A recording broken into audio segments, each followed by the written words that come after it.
nós vamos falar um pouco sobre essas associações que são bem estruturais, na verdade, muito importantes, entre os processos de emancipação, de libertação, de emancipação, de libertação e emancipação, que tem lugar na Europa e nos Estados Unidos a partir do século XVIII, e também na América Latina como um todo, embora, eu diria no Ocidente, embora, é claro, a gravidade disso na Europa Ocidental, especialmente, e nos Estados Unidos,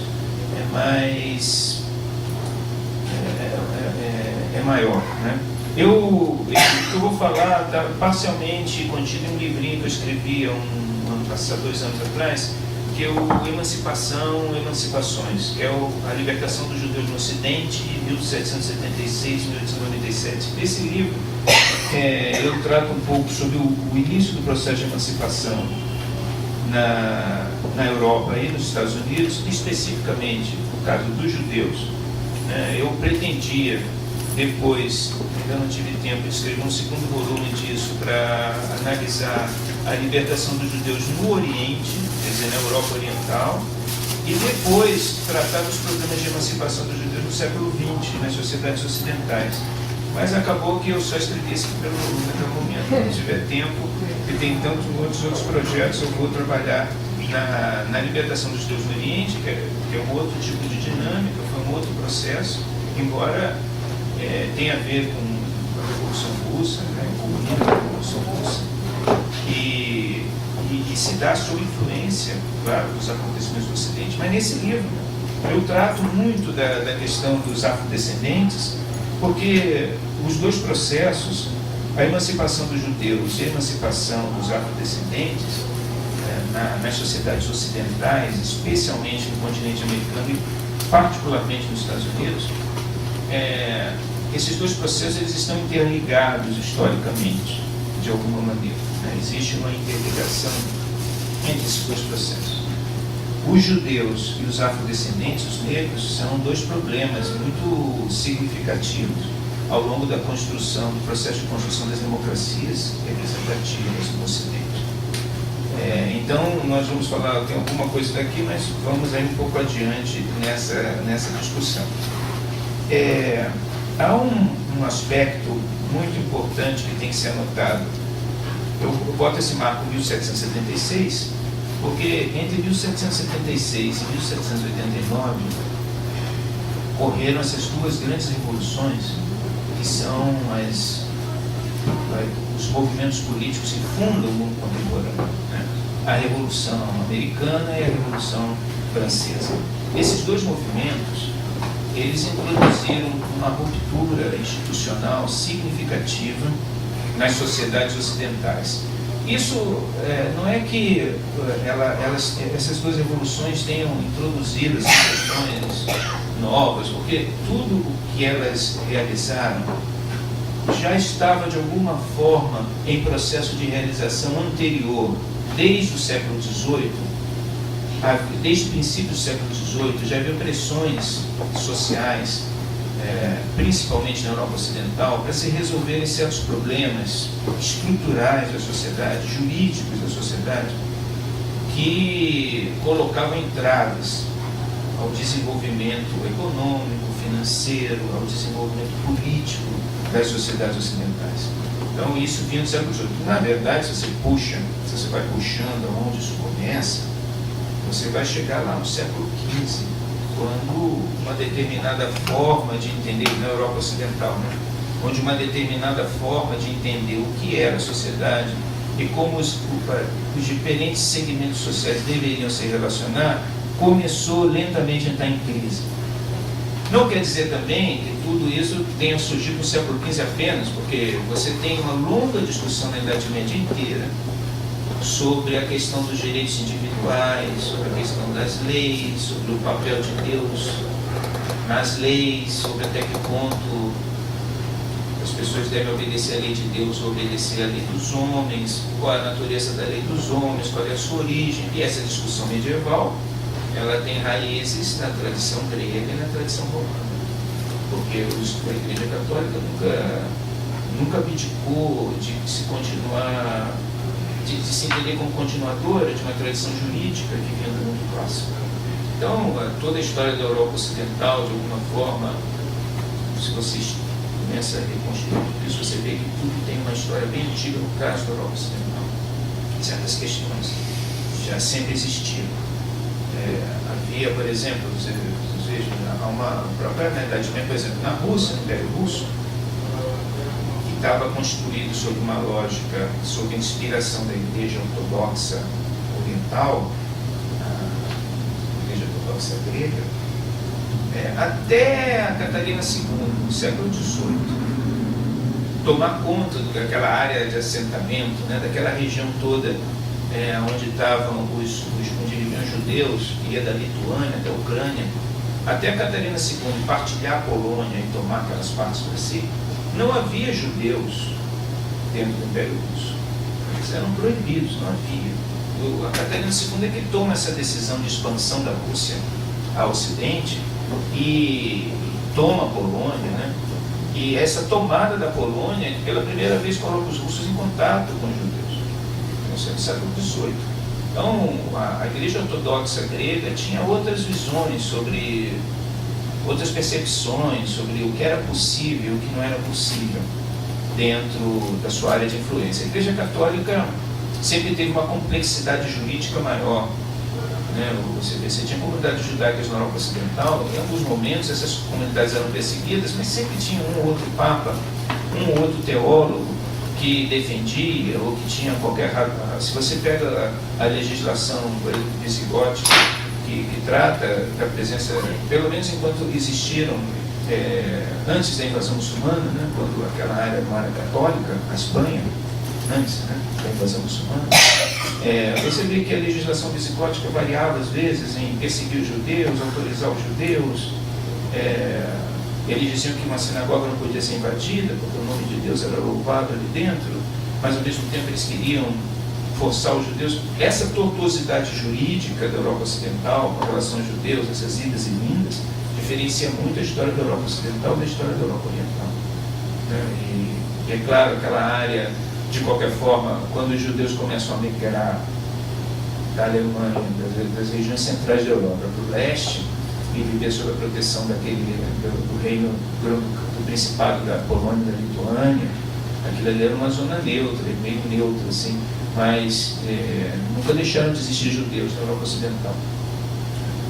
Então, há uma história que tem a ver com essa... É claro que na medida que eles vê, mas há também questões econômicas envolvidas nas transformações da Europa, a partir do século XVI, 1500, antes um pouco, que vão também forçar certas transformações institucionais.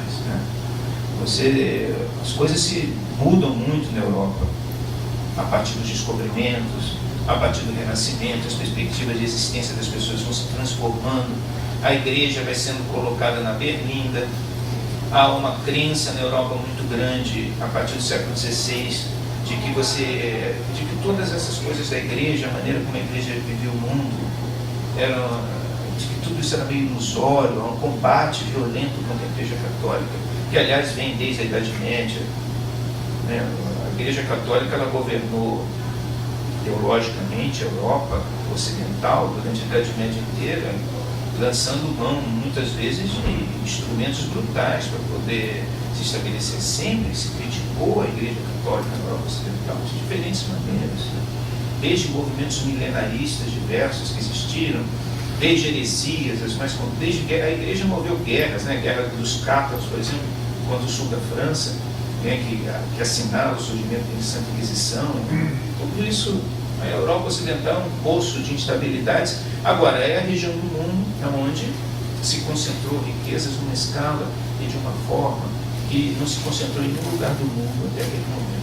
A ideia de que o dinheiro era importante, que as pessoas tinham que ter dinheiro, isso foi uma crença que no século XVI se generalizou na Europa, se generalizou de tal forma que o dinheiro acabou se transformando no principal meio, principal equivalente das coisas, e isso levou a transformações existenciais profundas na Europa.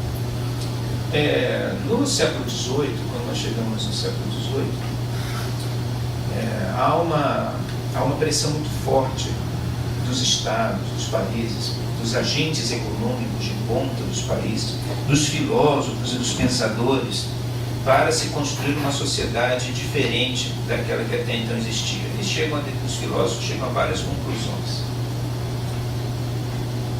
que são conclusões compartilhadas com diversos segmentos da sociedade de diferentes maneiras, né? Os filósofos chegam à conclusão, os pensadores políticos, isso tanto na França, quanto na Inglaterra, quanto nas 13 colônias, do lado de cá também, nas 13 colônias, eles chegam à conclusão de que é necessário que o Estado seja secularizado. Você não pode mais, depois então das guerras, porque tem uma coisa muito traumática na história europeia e na história dos Estados Unidos, que são as guerras religiosas do século XVII. Depois da Reforma, a Europa entrou num volume, um conjunto de guerras religiosas violentas, no quais, que surgiram exatamente do fato de que a ação política, sendo entendida como uma ação inspirada por Deus, ela tinha uma sacralidade, ação política de tal forma absoluta, que não havia condições dos diferentes grupos chegarem a um consenso. Se eu falo em nome de Deus, você fala em nome de Deus, aquele fala em nome de Deus, como é que você vai questionar? Como é que você vai chegar a um acordo com ele se o Deus dele, a confissão é diferente da minha? Então, como Deus é um só e absoluto, isso gerou a Reforma, né? Ela gerou um conflito crescente na Europa que vai até que a guerra do século, as guerras religiosas do século XVII são únicas. Na França, na Inglaterra, no Sacro Império, tudo ali é fundado em guerras religiosas, né? As pessoas morrem tanto que as 13 colônias, elas são fruto da tentativa do governo inglês de mandar para fora da Inglaterra todos aqueles grupos minoritários que estavam exatamente arrumando confusão, não aceitavam a igreja anglicana, não aceitavam isso, não aceitavam aquilo, então vocês vão embora, porque... E aí eles abriram para eles aquela fronteira, que era uma região muito ruim, na verdade, que era a costa leste dos Estados Unidos, era uma região muito selvagem, com um clima horroroso, né?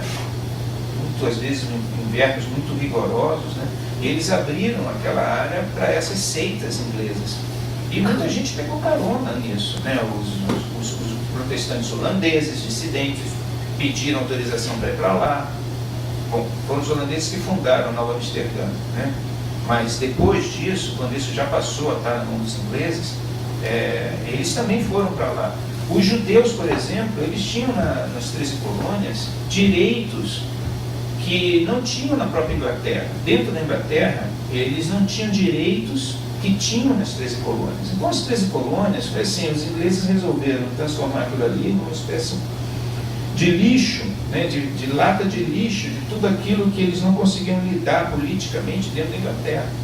Então, todos os grupos vão para lá. E aí, isso é a história das 13 colônias. Então, é uma história muito singular, porque desde o primeiro momento que as seitas começaram a chegar lá, primeiro aquele do Mayflower, né, os Quakers, os puritanos, mas outras todas que vieram depois, os unitaristas, os batistas, os protestantes calvinistas holandeses, os judeus, essa gente toda que foi para lá, eles entendiam que o que diferenciava a presença deles ali era a ausência de um poder superior, coercitivo em matéria religiosa. Então, quando começaram a se constituir as primeiras câmaras, as primeiras assembleias nas colônias, eles se reuniam, os cristãos de diferentes denominações. Não era o caso dos judeus, porque, para vocês terem uma ideia, até já em períodos logo depois da independência, por exemplo, dos Estados Unidos, em muitos estados, para você ocupar cargos públicos, você tinha que ser cristão. Por exemplo, George Washington, ele fez questão de que constasse na Constituição americana, mas aí na esfera federal, de que não poderia haver qualquer impedimento a qualquer cargo dependente, que as opções religiosas não podiam impedir o acesso a qualquer cargo da administração federal. Tanto que quando George Washington, todo lugar que ele ia, ele era sempre recebido pelos judeus, que consideravam um amigo. George Washington era realmente, ele era maçom, né? Todos os maçons, eles tinham era um lugar onde eles conviviam com diferentes pessoas de diferentes religiões e tal, mas o George Washington, ele sempre dizia que admirava muito e agradecia, etc, etc. Mas o que caracterizava as assembleias das colônias americanas era o fato de que quando os cristãos chegavam e se reuniam, e havia judeus também que faziam parte dessas assembleias, eles falavam de todos os assuntos, menos de religião.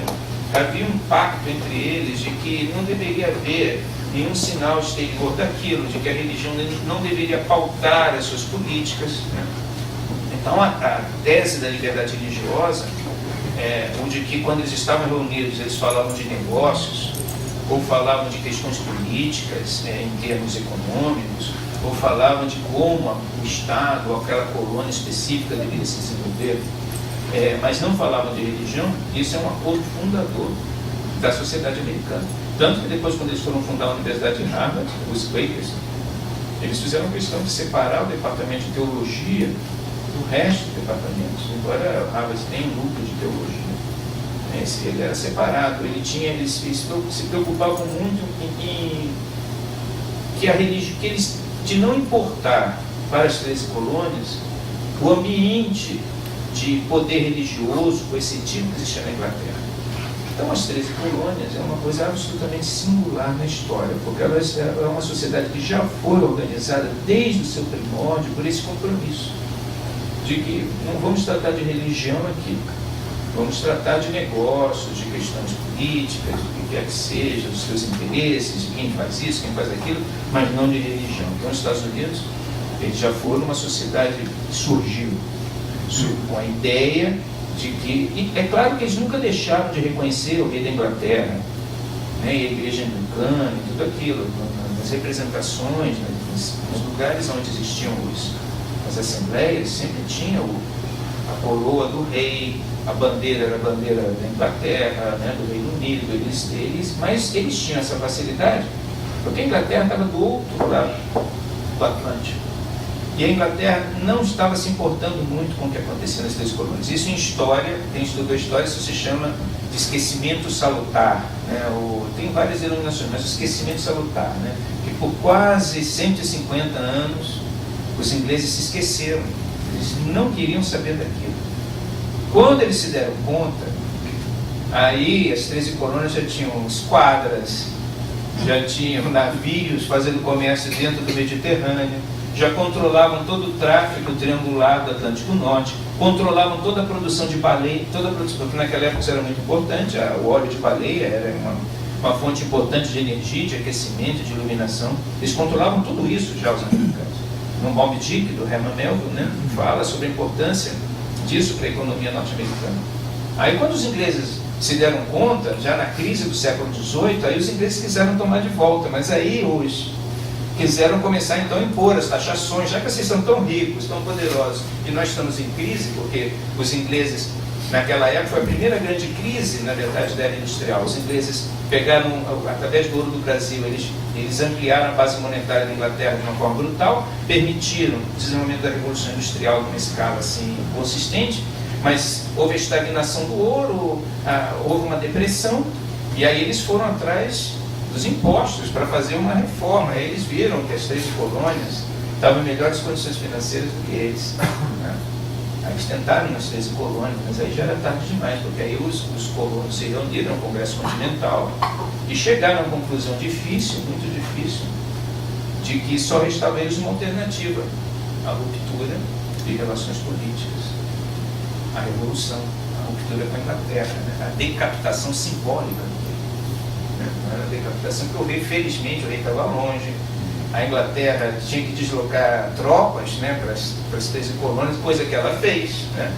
Mas os americanos, eles tinham um tal senso de autonomia e que eles se unem. Vocês vejam que a ideia central é a liberdade, a autonomia, a emancipação e a autonomia. Nós temos que ser livres de qualquer poder que não emane da nossa própria vontade. Essa é a lógica deles. E aí eles dizem, mas os ingleses, eles são legítimos, eles são legítimos senhores. Isso no Congresso Continental se discute, nós só existimos Porque o rei da Inglaterra nos deu concessões. E o rei da Inglaterra, ele é rei, aquela família, não pode não ser a mesma família, mas aquela coroa vem passando de geração em geração por séculos e séculos. Aí aqueles Founding Fathers, né, que argumentam no Congresso Continental, Thomas Jefferson, Thomas Hancock, John Adams, aquele Benjamin Franklin, eles vão argumentar que isso realmente não existe mais. Nós não podemos continuar. A partir de agora, nós temos que ser senhores na nossa própria história. Mas para isso nós temos que romper com a ideia de que o poder tem outra origem, que a gente tem que aceitar a ideia, sobre essa ideia de que o poder emana do povo, de que nós temos realmente autoridade para enfrentar o rei. Nós temos. Ele nos legitima, sim, a razão, a liberdade, a expansão. Então, essa ruptura dos americanos é uma ruptura, assim, extremamente importante nisso, porque a Declaração de Independência dos Estados Unidos diz que todo ser humano tem direito à vida, à liberdade e à busca da felicidade. Eles tiveram que cortar, porque havia um problema na independência dos Estados Unidos. Havia um problema nessa tese de que os homens são livres, são soberanos para escolher o seu destino político. Havia um problema muito grave, né? Mas então, quando eles estão fazendo ali, ele teve que cortar muita coisa. Ele restringiu os direitos aos mínimos possíveis, porque tinha um problema grave ali. Escravos, exatamente. Você está falando dos seres humanos, se discute no Congresso Continental, né? Com aqueles, os deputados da Virgínia, daqueles estados do Sul, né? Das colônias do Sul. Você está falando dos seres humanos, mas há um problema nessa nossa argumentação. Eu entendo que a gente tem que enfrentar o rei da Inglaterra e tudo, mas há um problema. Se a gente admite que os seres humanos são livres, têm direito à liberdade, eles têm direito a opinar politicamente, e que eles têm o direito de construir as instituições de acordo com os seus interesses, nós temos que criar aí um arremedo para poder manter os escravos na condição de escravo, porque eles são seres humanos. Eles são seres humanos. Como é que nós vamos lidar com isso? Isso é um problema que, naquele momento, os acordos que foram feitos deram aos estados autonomia para tratar sobre esse assunto, embora a Constituição Federal e a Declaração de Independência tivesse falado de nós, o povo, né? A Constituição nós, o povo, mas os estados, mas isso ficou no limbo por muito tempo. No Congresso americano existiam políticos que diziam que não é assim. A Declaração de Independência, a gente não deve levá-la ao pé da letra. Os membros do Congresso Continental erraram quando disseram que todo homem tem direito à vida e à liberdade. Porque o que estava acontecendo? Os critérios pelos quais a escravidão era legítima eram critérios anteriores, jurídicos anteriores. A escravidão era legítima, não havia a menor dúvida. Ele disse assim: por que ela é legítima? Olha, porque os fortes dominam os fracos. Começa por aí. A lei da natureza, a naturalidade das coisas, os fortes dominarem os fracos. Deus deu a alguns a força, deu a outros a fragilidade. Por que nós podemos ir na África e comprar esses escravos para trabalhar aqui? Porque eles são fracos e nós os fortes. Apenas por isso. Isso é legítimo? Isso é legítimo na Bíblia. Isso está na Bíblia. A escravidão é legítima do ponto de vista religioso e ela é legítima do ponto de vista político. Todo o direito medieval, todo o direito antigo legitimava a escravidão, seja por contrato, seja por dívida, seja por guerra. Em todos esses casos, ela era legítima porque as pessoas se colocaram em posição de fragilidade, a vida ou a escravidão. Só que o que os iluministas estavam dizendo é que esses princípios não existiam mais, porque não existiam fortes e fracos. Todos os homens eram iguais. Todos os princípios de hierarquia, construídos em torno de fragilidade e força, não existiam mais. Você não podia, por exemplo, o direito de guerra, que era, na verdade, o grande direito que legitimava a escravidão. Houve guerras, existiram guerras. Por que é legítimo? Você chegava ali na costa, sei lá, da África e comprava uma pessoa e levava para os Estados Unidos. Por que é legítima essa compra? Essa compra é legítima porque esse escravo ele foi aprisionado numa guerra que estava havendo no interior da África. Quer dizer, haviam guerras. A África está em guerras permanentes no interior desde o século XIV, século XV. Então, quando o direito de guerra diz assim, quando você levanta uma arma contra uma pessoa com uma espada, você coloca a sua vida. Então, há uma guerra, você é vencido. O vencedor, cabe ao vencedor, no momento que você levantou, o vencedor pode te matar. Isso é um direito que ele tem. Porque você estava disposto a matá-lo. Agora, o vencedor pode não matar, mas tomar a vida da pessoa. Isso é um direito humano, é uma coisa muito antiga. Isso vinha em tradições anteriores. Você pega a vida da pessoa. Essa vida me pertence porque eu a conquistei em guerra. É uma guerra legítima. Então eu posso pegar essa pessoa e vender para um traficante e levar para os Estados Unidos. A coisa era legítima, eles tinham essa preocupação. A igreja nunca condenou isso, por exemplo. Sempre achou isso legítimo. Agora, os liberais vão dizer que não, que isso é um absurdo, porque não existe isso. Mesmo que a pessoa perca uma guerra, ela continua tendo o direito à sua liberdade, já que essa liberdade é inerente a ela, o direito à liberdade. Então, eles estavam dizendo que toda escravidão era ilegítima. Tudo que acontecia depois era ilegítimo. Bom, esse é um problema jurídico dos Estados Unidos. 1776, então, a construção das instituições democráticas nos Estados Unidos, ela apresenta esse problema, que é um problema de fundo, um problema assim grave, que nos Estados Unidos vai levar muito tempo para ser solucionado. Em 1789, nós temos a Revolução Francesa. A Revolução Francesa, ela embora as aspirações dos filósofos e dos políticos fossem as mesmas dos políticos americanos, eles queriam um Estado secular, um poder emanado do povo, consequentemente contratual. Na França ninguém aguentava mais. Às vezes, porque era o caso do Estado absoluto, o seguinte, às vezes você tinha um Frederico da Prússia, que era um monarca iluminado, esclarecido, como se dizia na época. Era um cara de boa índole, apesar de ser um monarca absoluto, mas que tinha assim, muita preocupação com questões econômicas, financeiras, com questões sociais. Não, vamos fundar aqui uma universidade secular, vamos aqui permitir que os negócios fluam, etc. Mas isso era raro. Existia, por exemplo, um rei como Luís XVI, que era uma pessoa totalmente desqualificada, né? Era uma pessoa vaidosa, não tinha condições de gerir nada, né? Era um cara totalmente insensível às questões econômicas, financeiras. Então, o Estado absoluto. O Voltaire, por exemplo, dizia o seguinte: olha, eu acredito que não há condições de abrir mão desses reis, porque o povo não vai obedecer um igual. O povo só obedece um diferente.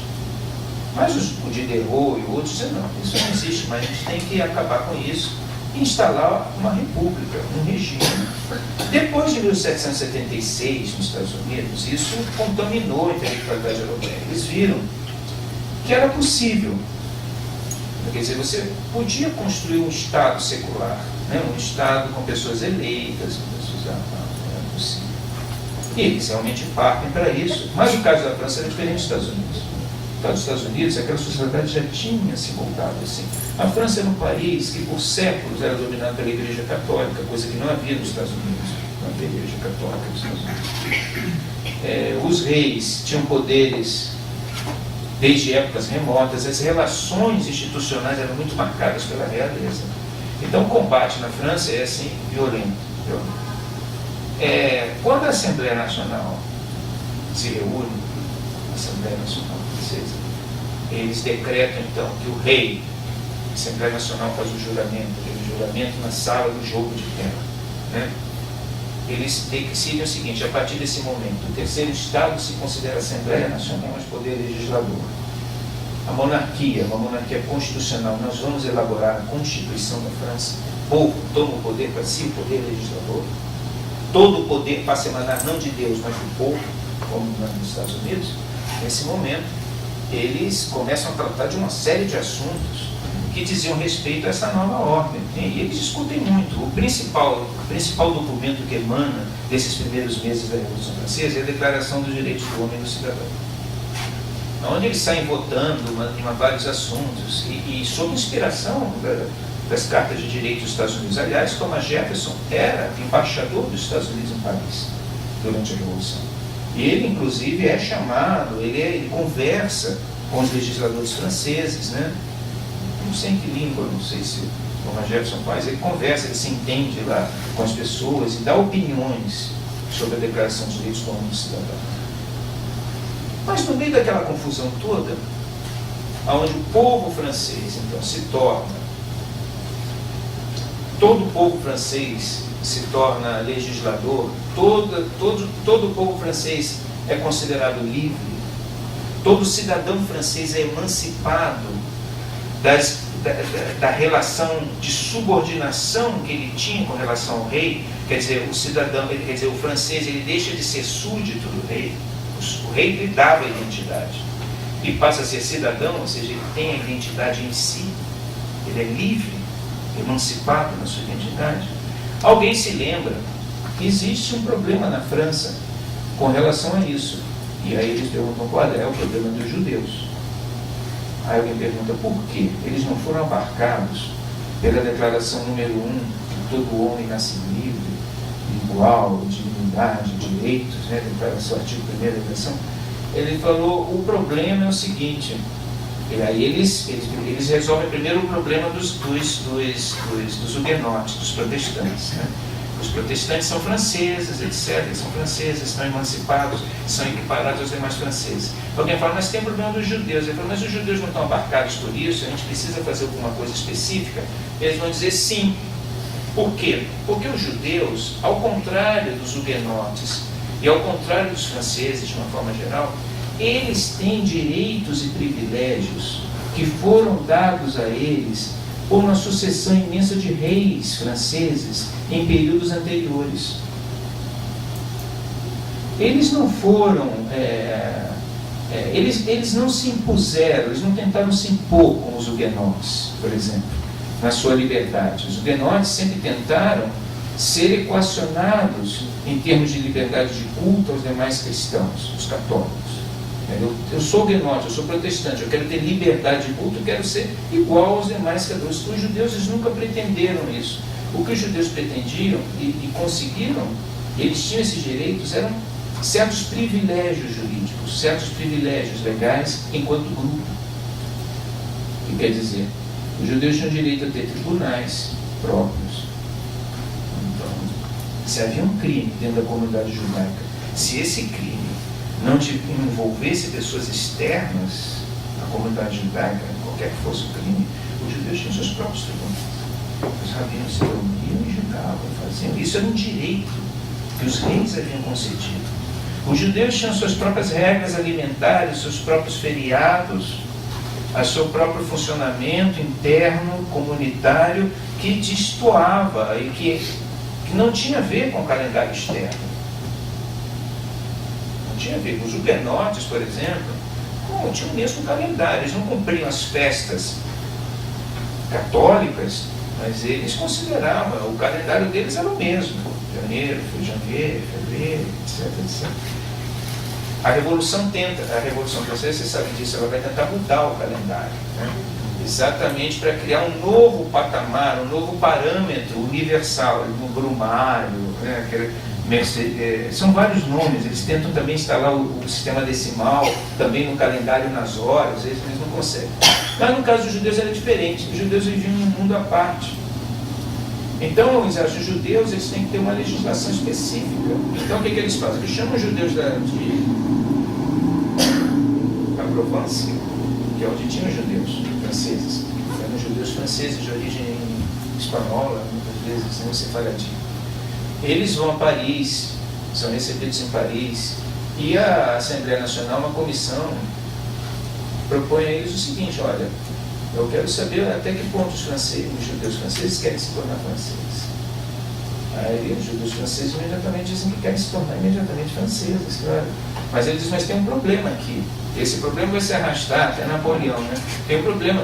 Vocês, como cidadãos franceses, vocês têm que aceitar as leis francesas. Vocês têm que aceitar as leis francesas. Vocês serão emancipados não como grupo. Vocês serão emancipados individualmente. Ou seja, a emancipação não é a emancipação dos judeus, é a emancipação do judeu. O judeu passa a ser um cidadão francês judeu. O que isso quer dizer? Eles explicam isso. a Comissão Joyce explica isso quer dizer o seguinte: a lei francesa passa a ter preponderância sobre a lei judaica. A lei judaica ela não pode mais determinar a relação, prioritariamente a relação entre judeus. O que determina a relação entre judeus é a lei civil francesa. Os judeus dizem que tá bom, voltam, e aí a Assembleia Nacional vota a emancipação dos judeus. Mas eles deixam claro que a emancipação é a emancipação do judeu individual, não do judeu como grupo, do judeu individual. Ou seja, a ideia que depois de Napoleão, não sei se ela vai tentar retomar, é a ideia de que o judeu ele tem que se compromissar com a pátria. Inclusive, eles depois vão passar a exigir, a Revolução, exatamente por dúvidas com relação a isso, vão passar a exigir que os judeus façam um juramento. O judeu, especificamente, era obrigado, isso vai ser obrigado até 1848, o judeu era obrigado a fazer um juramento específico de que se comprometia, não nenhum denome, mas ele era obrigado a jurar obedecer a lei francesa acima de tudo. Quer dizer, no caso de conflito entre a lei judaica e a lei civil e o direito civil, o judeu tem que primeiro aceitar o direito civil, a lei do Estado secular. E isso, o objetivo disso era secularizar, né, as comunidades judaicas. Isso aí, Napoleão depois, naquele Sinédrio, vocês conhecem essa passagem, Napoleão de novo chama os judeus e pergunta a eles se eles aceitam casamento civil. Os judeus dizem que tudo bem, aceitam sim o casamento civil. É crime o judeu, aí até o Napoleão pergunta, é crime o judeu se casar com uma não judia, ou uma judia se casar com um judeu? Os rabinos do Estado respondem, não é crime. Vocês aceitam isso? Nós aceitamos, mas nós não podemos fazer, os rabinos explicam, casamentos religiosos assim, porque da mesma forma como os padres não fazem casamentos religiosos entre pessoas de credos diferentes. Eles explicam isso ao Napoleão. O Napoleão diz que sim, que tudo bem, isso ele entende, porque aí o que ele vai dizer? O judaísmo, o objetivo do judaísmo é o judaísmo se transformar numa religião, uma religião dos franceses. Há franceses que são judeus, outros que são católicos, outros que são franceses. Bom, o Napoleão, ele é o libertador dos judeus, ele é o libertador dos judeus na Europa. Para o Napoleão é particularmente importante que por onde ele passasse, o seu primeiro ato fosse o ato de emancipação dos judeus. Ele faz isso na Europa inteira. Por quê? Porque o Napoleão achava que esse era o limite da Revolução Francesa. Isso era o que dentro da Europa representaria a culminância do Estado secular. Era a emancipação dos judeus. Porque os judeus eram tidos como aquele setor da sociedade, a parte dela, como pessoas que não tinham qualquer tipo de capacidade de convivência com os demais. Então, se você os incorporava, você realmente transformava a sociedade numa sociedade plural. Judeus acima de tudo. Na Revolução Francesa, tinha uma pessoa chamada o Abade Grégoire. Esse Abade Grégoire, ele era ao mesmo tempo o presidente da Associação pela Emancipação dos Judeus e pela emancipação dos homens de cor, dos negros. Dentro da Revolução Francesa, o caso da França, eles não tinham escravos na França, mas eles tinham escravos nas colônias. O governo revolucionário francês, ele toma a medida de imediatamente libertar os escravos nas colônias. Mas isso gera uma tal confusão que Napoleão restabelece essa escravidão. Porque a instabilidade francesa acaba levando à Revolução do Haiti, que é um desastre do ponto de vista financeiro dos interesses franceses outre-mer, né, no fora da França. Então, essa questão toda era uma questão complicada. Mas no caso da Europa, isso que é o ponto que eu quero chegar aqui, o problema dos judeus ele tem uma tal gravidade que é análoga à gravidade que o problema dos afro-americanos tem nos Estados Unidos. Quer dizer, os judeus na Europa Ocidental, assim como os escravos, eles são os limites para a construção das instituições democráticas. Porque tem uma coisa é o Napoleão, todos os governos que vieram depois emanciparem os judeus. Essa é uma tendência na Europa o tempo inteiro, isso vai acontecer. Bom, o tempo inteiro na Europa os judeus vão ser permanentemente emancipados. Outra coisa totalmente diferente é as pessoas que estão ao lado dos judeus, os cristãos, os católicos, os protestantes, aceitarem os judeus como coração. Porque a lógica da relação entre cristãos e judeus na Europa ocidental e central era de hierarquia e diferença. Os judeus existem, eles são apenas tolerados porque eles são diferentes, inferiores, eles são sujos, eles são gananciosos, eles são pessoas de uma qualidade inferior. É assim que se vê. E temos caminhos. Então, quando o governo dizia que eles são iguais, estão tentando realizar uma revolução política para poder solucionar o problema desses desiguais. Mas as pessoas que estão em torno não assim. Esse é o grande problema da emancipação dos judeus. Porque uma coisa muito importante, por exemplo, que havia, era o fato dos judeus, isso vinha desde épocas remotas. Bom, você não podia, os governos absolutistas, mesmo na Idade Média, até se admitia você ter judeus, os célebres judeus de corte, do período moderno, né? Por alguma razão o rei precisava botar a contabilidade em dia. Ah, não, tem um banqueiro tal, quem tem, porque a ciência contábil, isso era uma coisa que os judeus vendiam a ideia de que eles eram mestres na contabilidade. Então, os reis precisavam de um contador, eles iam chamar um contador judeu. Agora, isso era permitido. Agora, então você tinha, aquelas chamados judeus de corte, por alguma razão faziam parte. Né? Agora, era proibido um judeu estar sob posição de comando.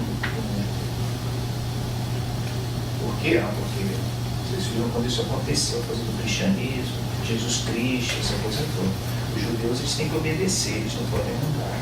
Olha, o que acontece depois do processo de emancipação, e isso é rapidíssimo na Europa, os judeus galgam imediatamente posições dentro da sociedade francesa, dentro dos países da Europa Central, na Rússia, né, na Alemanha após 1970, na Inglaterra ao longo do século XIX, os judeus vão galgar posições. Eu estava falando outro dia aqui do Leonel Rothschild, que é o primeiro deputado da Câmara dos Comuns. Ele foi eleito 3 vezes representante. E a Câmara dos Comuns negava a ele. Ele era Leonel Rothschild. Ele era um dos irmãos, ele era uma das maiores fortunas da Europa Ocidental naquela época. Ele foi eleito 3 vezes deputado da Câmara dos Comuns e não tomava posse. Por quê? Porque para você tomar posse na Câmara dos Comuns, você tinha que jurar sobre a Bíblia cristã. Ele não vai jurar sobre a Bíblia cristã, dizendo assim, porque ele não é cristão. Porque você tinha o de Israel, mas o de Israel ele era convertido ao cristianismo anglicano. Ele era cristão de Israel, embora judeu de nascimento, ele era cristão. Mas então o Leonel Rothschild 3 vezes, na terceira vez, eles chegaram a um consenso de que alguma coisa tinha que ser feita ali, porque o primeiro, que era uma das maiores fortunas da Europa, era inacreditável que ele tivesse ganho 3 eleições e não pudesse sentar na Câmara dos Comuns. Ninguém estava pleiteando nem a Câmara dos Lordes, porque depois, claro, ele, o Natan, o filho dele, vão ser barões, vão ser aceitos na Câmara dos Lordes. Mas ele não podia. Então o que faz? A Câmara dos Comuns, tudo bem, nós vamos resolver isso. Eles pedem que Rothschild espere do lado de fora do parlamento, do portão do parlamento. Aí a Câmara dos Comuns, na hora, vota. A partir desse momento, o membro da Câmara dos Comuns deve jurar pelo livro que ele considerar sagrado. Aí comunicam ao Leonel Rothschild que ele pode, então, os lordes, os seus partidários, que ele tinha muitos amigos, né? Tinha muitos amigos. Vocês já viram aquela série Dalton Web? Tem uma hora lá que o cara fala assim, nos momentos de dificuldade, nós temos que contar com forças maiores. O cara fala assim, Deus? Ele falou, não, os Rothschilds. Então ele tinha muitos amigos ali, a família Rothschild. Então eles se reúnem e votam isso. Não, finalmente esse cara tem que ser eleito. Afinal de contas, ele está, em muitos casos, nos socorre aqui. A gente tem que dar um jeito nisso. Então ele entra e ele jura sobre o Tanar. Jura sobre o Tanar, tudo bem. Câmara dos Comuns. Então, os judeus, eles ascendem rapidamente na Europa. Agora, isso é uma coisa muito constrangedora, porque as pessoas não admitem essa ascensão. Elas não conseguem, porque o fato da legislação e as instituições terem se transformado não quer dizer que as perspectivas das pessoas tivessem não tinham. Então, os judeus na Europa é um problema muito grave, realmente muito grave. Ele é análogo ao que acontece nos Estados Unidos. É um processo análogo.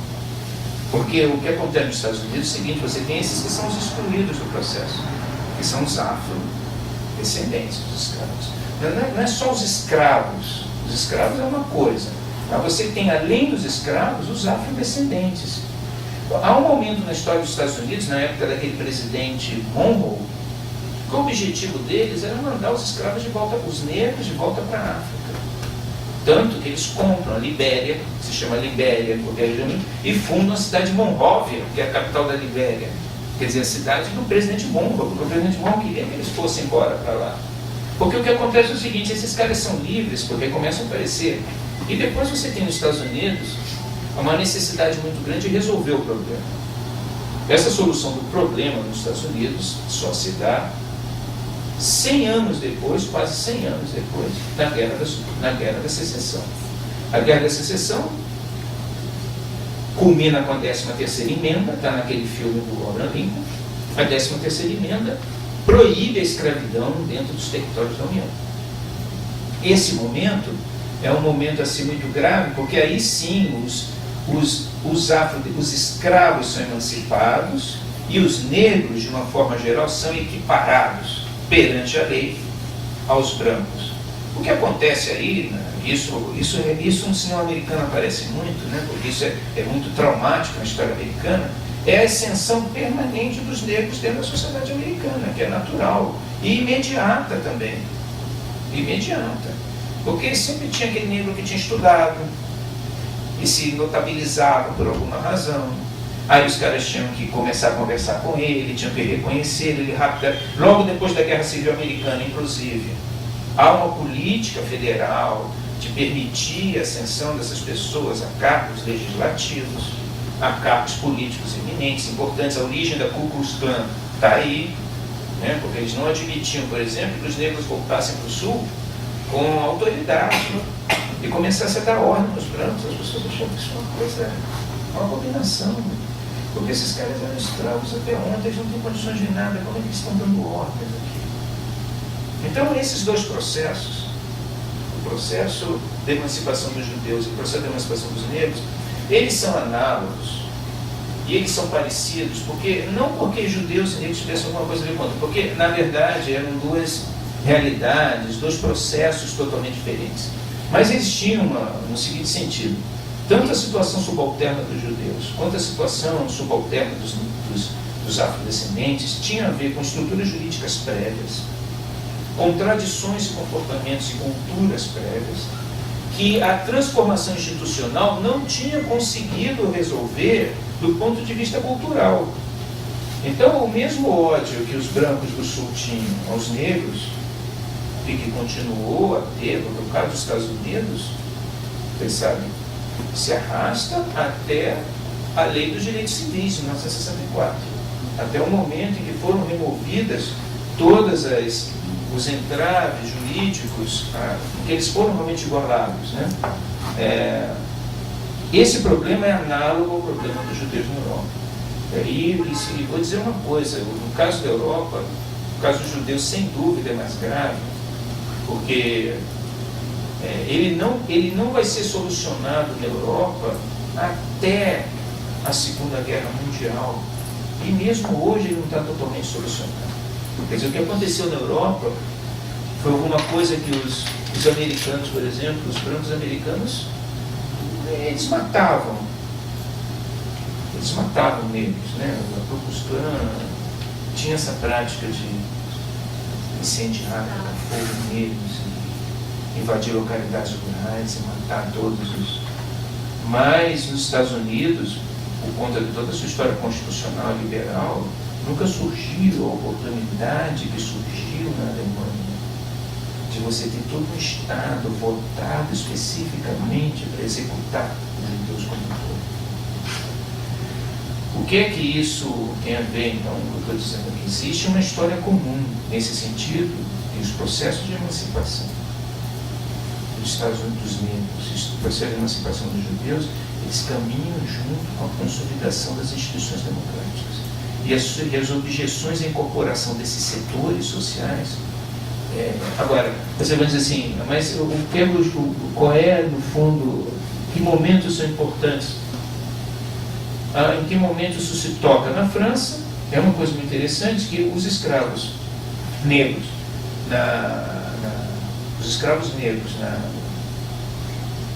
nas colônias francesas, eles foram libertados por um ato assinado pelo ministro judeu Adolphe Crémier. Adolphe Crémier era um advogado, foi ministro em 1848 e durante o período republicano, antes da ascensão de Napoleão III, e ele era um judeu, um advogado judeu, que foi o primeiro advogado judeu que ainda ele conquistou na justiça o direito de não fazer o juramento. Adolphe Crémier. Ele foi o primeiro judeu que conquistou o direito na justiça de não fazer o juramento no exercício da cidadania francesa. Ele defendia, ele se tornou, em 1948, ministro, e como ministro, coube a ele assinar a libertação dos escravos. Ele era pessoalmente comprometido com isso. Para Adolphe Crémier, a questão dos judeus tinha a ver com a questão dos escravos negros na França. Ele viu os dois processos como análogo. Quer dizer, se você está emancipando os judeus, você tem que retirar tudo.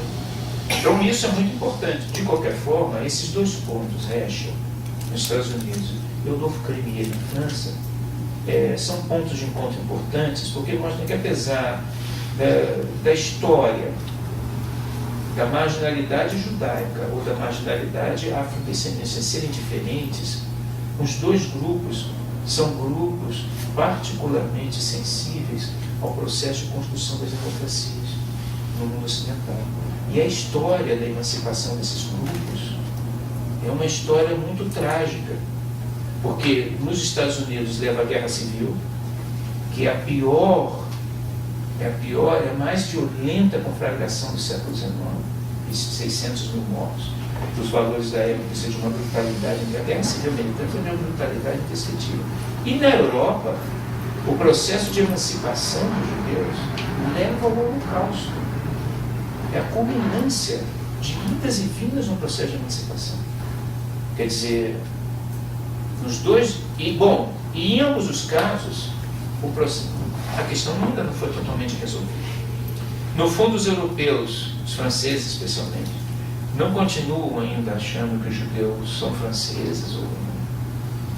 Tem também o caso do Dreyfus, foi o caso, foi a culminância disso. Ele era tido como espião alemão, o judeu da Alsácia.